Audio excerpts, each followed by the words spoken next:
Hello student, MS class में आप सबका स्वागत है।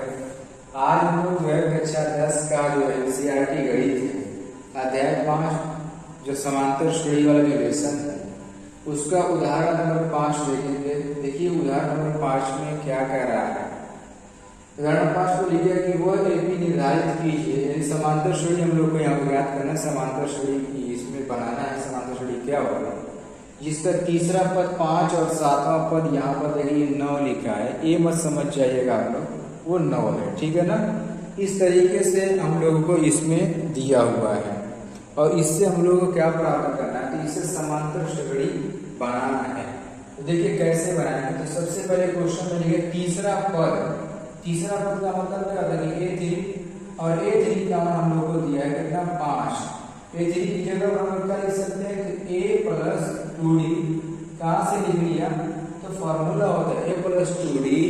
ये हमारा क्या होता है, ये तो फॉर्मूला होता है और इसको बना लिया जाए समीकरण नंबर 1। मैंने फॉर्मूला पहले भी बताया था, पिछले कई लेक्चर में इस तरीके का फॉर्मूला बताया हमने। इसी तरीके से यहाँ पर 7वां पद दिया है A7। A7 का मान हम लोग क्वेश्चन के अंदर दिया है कितना, ये 9 दिया हुआ है। तो यहाँ से A7 की जगह कितना आएगा A प्लस 6D बराबर 9 हो जाएगा। और इसको हम लोग बना लेंगे समीकरण नंबर 2 बना लेंगे। क्या बना लेंगे, समीकरण नंबर 2 बना लिया जाएगा। अब इसके बाद देखिए यहाँ पर कि समीकरण 1 और 2 को जब हम लोग हल करेंगे तो A और D का मान मिल जाएगा।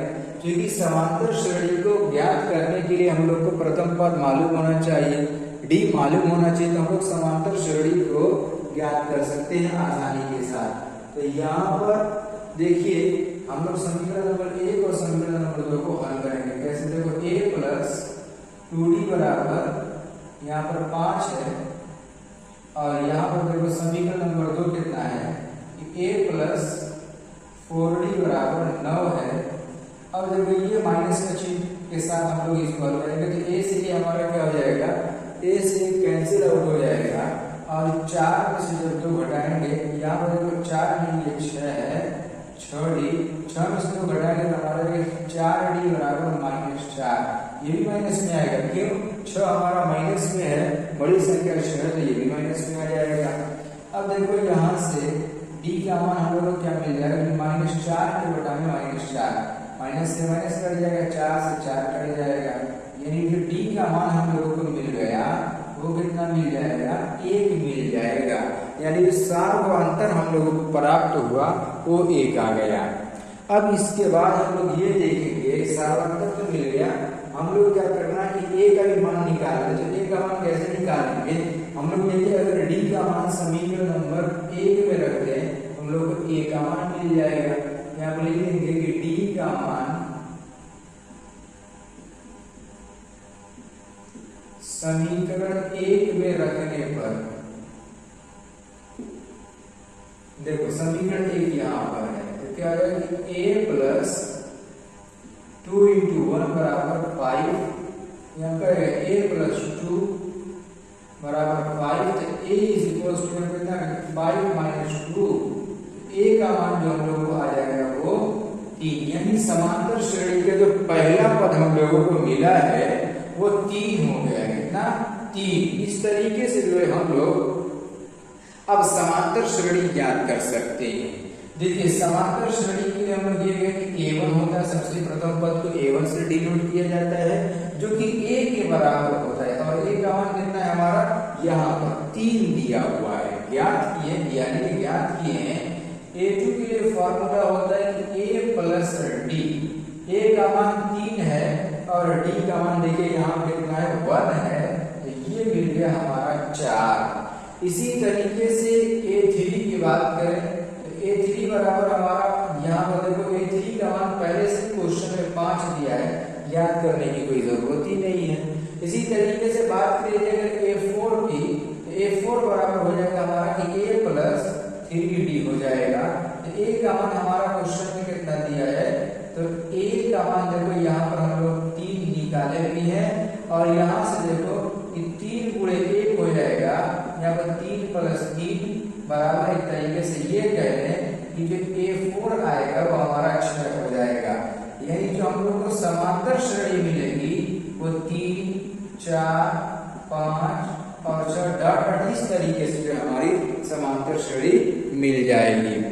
देखिए ये था हमारा जो है पांचवा उदाहरण। ऐसे जो है समांतर श्रेणी के क्वेश्चन को लगाएंगे। उम्मीद करता हूँ कि ये वाला क्वेश्चन आप लोगों को जो है समझ में आ गया होगा। तो अब इसके बाद हम लोग जो है छठा उदाहरण भी अभी देखेंगे इसी में। देखिए ये जो है हमारा छठा उदाहरण है। छठा उदाहरण देखिए क्या कह रहा है। तो छठा उदाहरण में लिखा है कि क्या संख्याओं की सूची 5, 11, 17, 23 का कोई पद 301 है। मतलब ये समांतर श्रेणी दी हुई है और क्वेश्चन ये कह रहा है इस समांतर श्रेणी में जब आगे की तरफ डॉट बढ़ाते चले जाएंगे तो क्या इसके लास्ट में कहीं पर जो है 301 आएगा कि नहीं आएगा, आएगा तो क्यों और नहीं आएगा तो क्यों, ये चीज क्वेश्चन के अंदर पूछा है। रीजन के साथ हम लोग को बताना है। तो यहाँ पर देखिए हम लोग क्या करेंगे। तो सबसे पहले तो हम लोग को समांतर श्रेणी है इसको देख लेंगे। 5, 11, 17, 23 डॉट। ठीक, अब देखिए यहाँ पर कि इसमें से a का मान कितना हो रहा है, 5 हो रहा है और इसमें से d का मान 11 में से 5 को घटा लेंगे तो हमारा कितना हो जाएगा, 6 आ जाएगा। यानी सार जो अंतर मिला वो 6 मिल गया, a का मान जो मिल गया वो हमारा 5 है। ये लिखा कोई पद, तो इसको हम लोग क्या बना लेते हैं, an बना लेते हैं जो कि हमारा 301 है। इसको बनाना पड़ेगा कि ये an ही दिया गया है, ठीक है ना। तो यहाँ पर हम लोगों ने इसको बना लिया।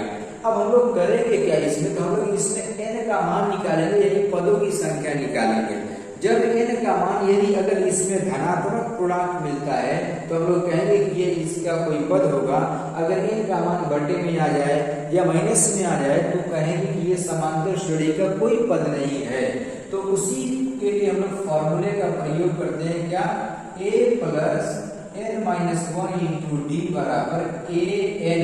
देखिए इसको इस साइड लेके या इसको इस साइड, दोनों बात एक ही है, सेम फॉर्मूला है, कोई दिक्कत की बात नहीं। ये हमने इसको इस तरीके से इसलिए लिख दिया कि पक्षांतर करने में आसानी रहेगी।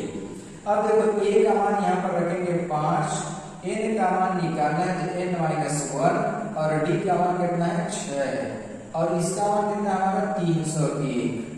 यहाँ से n-1 गुणे 6 बराबर 301 माइनस 5 हो जाएगा, हो जाएगा नहीं हो जाएगा, 301 माइनस 5 हो जाएगा। इस तरीके से ये हमारा हो गया। अब देखो यहाँ पर 6 को पहले लिख सकते हैं हम लोग n-1। अब इसमें से इसको घटा लेंगे तो यहाँ पर जो है हम लोग को मिल जाएगा 294, कितना जाएगा 296 हो जाएगा। अब देखो n-1 बराबर यहाँ पर 296 के बटा में 6। अब देखो ये कितने से कट रहा है, हम लोग इसको जो है काट करके चेक कर लेंगे, 2 से कट जाएगा हमारा, 2 तिहाई 6 और इसको काटेंगे 2 1 में 2, 2 चौको 8 और 2 बाटे 16, ये हमारा कट करके आएगा। यानी n-1 बराबर 148 के बटा में 148 के बटा में कितना हो जाएगा हमारा 3 हो जाएगा। हम लोग को n का मान चाहिए तो हम लोग क्या करेंगे कि n बराबर 148 के बटा में 3, ये n उठ करके जब इधर जाएगा तो प्लस में 1 हो जाएगा, इसमें हो जाएगा हमारा प्लस में हो जाएगा। और जब ये प्लस में हो जाएगा तो इसका लॉसा लेके हल करेंगे तो यहाँ से हमारा कि 3 और यहाँ पर 148, देखो 3 का इसमें गुणा करेंगे ना बटे में 1 होता है, 1 से 3 को भाग देंगे 1 आएगा, 3 आएगा, 3 का 1 में गुणा कर लेंगे तो 3 हो जाएगा, 3 एकम 3।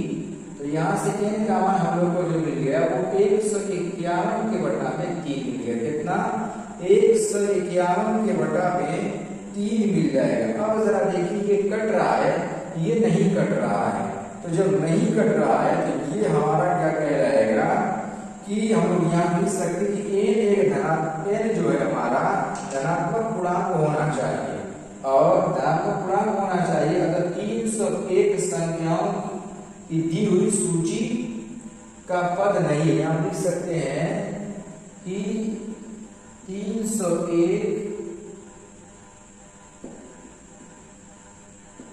दी गई संख्याओं की